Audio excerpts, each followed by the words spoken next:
All right, lights, camera, dirt, life. Hey guys, it's a beautiful Tuesday morning.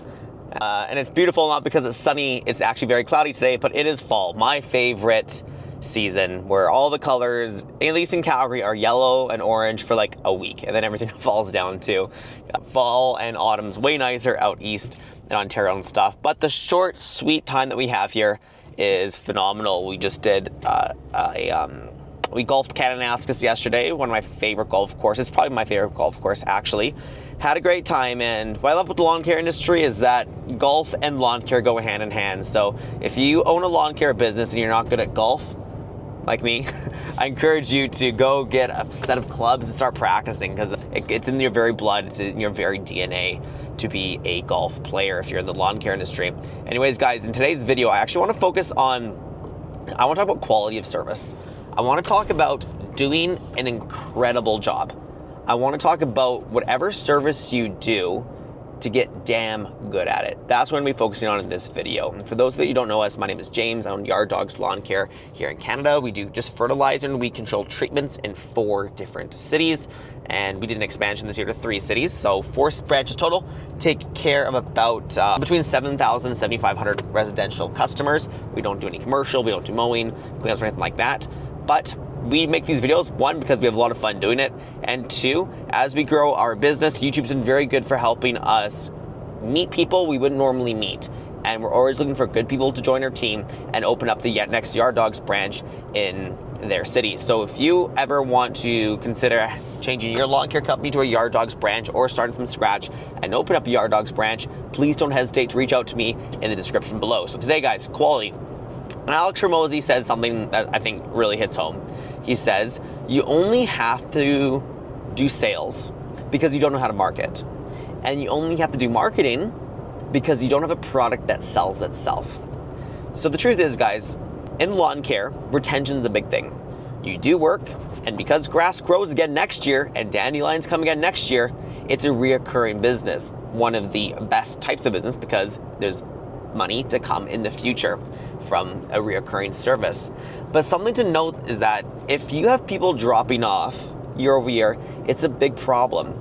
And you need to be looking at your retention numbers every single year to make sure that this isn't something that's in critical danger. It is great to know how to market, it is great to know how to sell, but if you're losing half of your customers every single year, this is a major problem.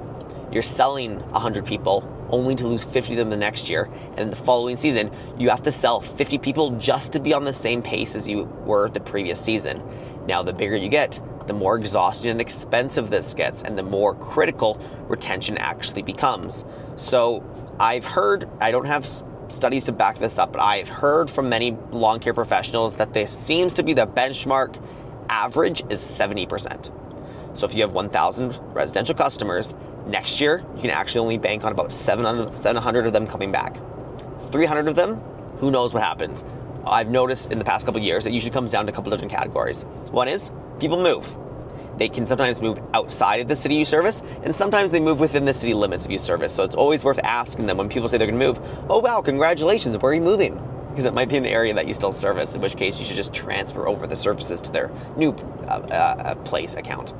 Another reason people move though, is they lost their job. You know, money's tight, guys. We're in an era of hyperinflation, and we need to be very sensitive to the fact that some people, lawn care at the end of the day is something they could do themselves, and they are looking at their budget and they are just taking a step back. For those people, you have a couple options. One is you can consider doing a downsell to a lower program that you have, you know, just to make sure that you're still offering some sort of bare minimum service, just to help them stay on top of the weeds, for example.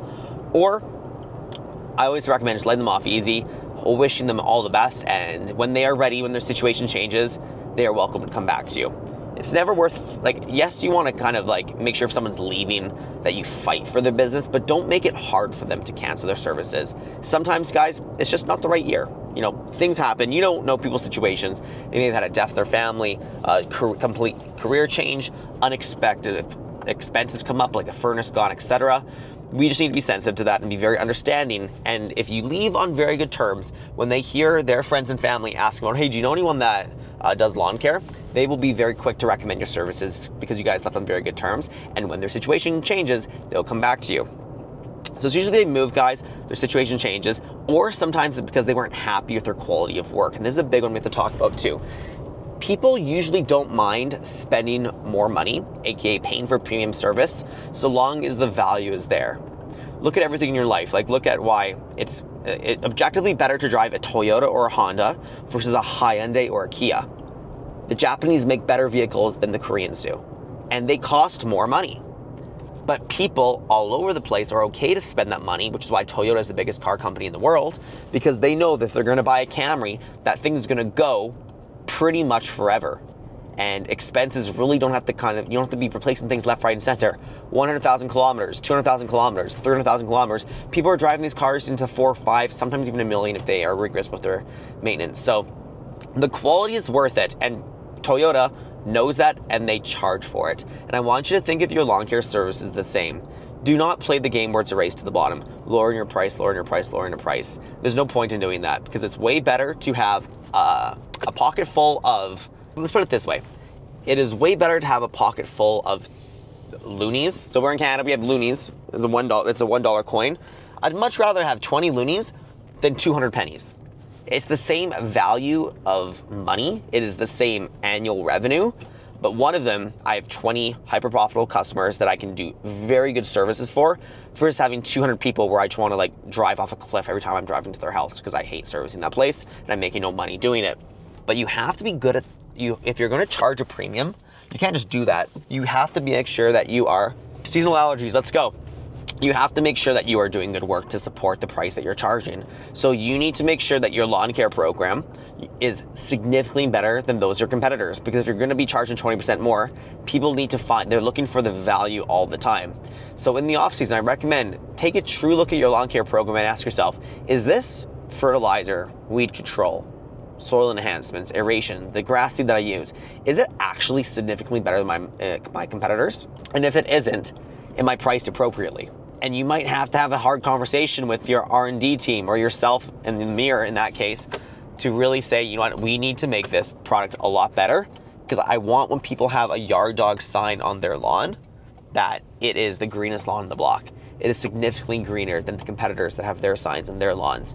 And to do that, it takes a lot of time, it takes a lot of energy, it takes a lot of trial and error, doing a lot of soil tests, doing a lot of testing of different fertilizers, etc. But how can you truly claim that you are the best if it's not even true? A huge part of your sales reps' actual success will be their conviction in your service. If they're there on the phone talking to people how you are the premium lawn care brand and you are top notch, the best choice by far, but you guys have shitty Google reviews and people are calling and saying, hey, my lawn sucks, they will lose that belief in your product. They will lose that whole, if their belief isn't there, people can tell on the phone. They can tell this guy is not saying something that is totally honest. I'm gonna go get other quotes. But if you have solid reviews, you have a lawn care program that is second to none, and people are actually fanatical about the results they're getting, your sales reps will say it, and the customer will hear it in their tone when they're selling that. They truly believe what they are selling. And you'll start to do great work, and you'll be able to start to charge a premium for your service because the value is there. And when you're charging a premium, aka you have good margins of what you're doing, you have room. Room meaning that when that one customer isn't happy about that one thing, you just take care of it. You tell your technicians, hey guys, if someone comes out and they're not happy with things, you just do whatever it takes to make them happy. If you need to do an extra application of like super juice, you have to do a little bit more weed control here and there, even though they didn't pay for the hardscape weed control, if you can do it in a couple seconds, just do it. Because it's worked into the margins that you have accounted the fact that you will do whatever it takes to make people happy. And then a very awesome positive feedback loop starts happening. People start to see that you are different. They start to see that, you know what? Yard Dawgs, they messed up in this one spot, but they went above and beyond to fix it. And I'm super impressed right now. They will start to say, yeah, these guys is worth paying the extra coin for. Yes, there are cheaper alternatives, but I don't want cheap. I want quality. Lawn care guys, remember, they could have done it themselves and they chose not to. So the last thing they want to do is spend a cheap amount of money only to have to go do it themselves or go hire another company to come in and fix what they should have done in the first place. So have a brutal conversation with yourself. Do you truly have the best lawn care service in your town? And if you don't, are you charging appropriately? Don't say you're the best if you are not. And that's something that we're working on all the time. Sometimes we're saying, you know what? If we actually want to be able to walk the talk, we actually need to improve our services. We need to improve the way we do things. Something I've been thinking a lot about today, because I don't want to keep spending buckets and buckets of money on marketing. I don't always want to be selling. I want to retain as many customers as possible. And to do that, we need to do A+ work every time. Everyone, thank you for making it to the end of the video. I love making these videos, talking to you guys about what we're thinking about here at the office. Right now, we're about to get into October. This is a fun month for us, where we're just finishing up production. The lawns are starting to yellow out a little bit too. We're putting our seed in the ground. But hey, if you haven't subscribed already, please make sure you do. And as always, we will see you in the next video.